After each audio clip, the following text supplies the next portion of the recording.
Как вас зовут? Оксана Андреевна. Александрина, вы живете здесь, на Лесной. Так, живу. И вот вам такой прекрасный храм Мы будут вельмі строить. задоволены гэтым. Так. Батюшка ўзяў на сябе вот такую адказнасць, вялікую працу, каб зрабіць для нас храм. Так а невялічкі ж быў, ну і ён і ёсць. Ну, невялічкі, раён вялікі, хай будзе вялікі храм у нас. А гэтага тут... Прыхаджан у святы асабліва вельмі шмат, Угу. ужо не памяшчаюцца ў такім храме.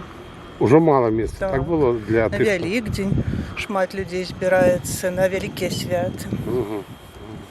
А калі ўжо вялікі будзе вырасце, не казалі вам, не ведаеце? Ну, я тут хожу, назіраю весь час. Хочу сказаць, што праца вядзецца даволі актыўна. Угу. Вот яны за нейку там за восень выгналі, вот ужо лічыце першы паверх. Ага. А якім ён будзе, вам казалі? Два паверхі ці колькі? Не казалі, не ведаю, не ведаю. Але гледзячы на архітэктуру, нешта будзе цікавае. Угу. А ваши суседзі таксама задаволены? Абмяркоўваеце паміж сабой гэта будаўніцтва? Не абмяркоўваю. Тут жывуць шмат людзей, католікі жывуць каля нас, Розных праваслаўныя, розных канфесій, таму Зразумела. асабліва не абмяркоўваем. Добра, дзякую вам вялікі. Але думаю, што людзі задаволеныя. Дзякую. Конечно, гэта ж такое святое дело, што Мгм. ну,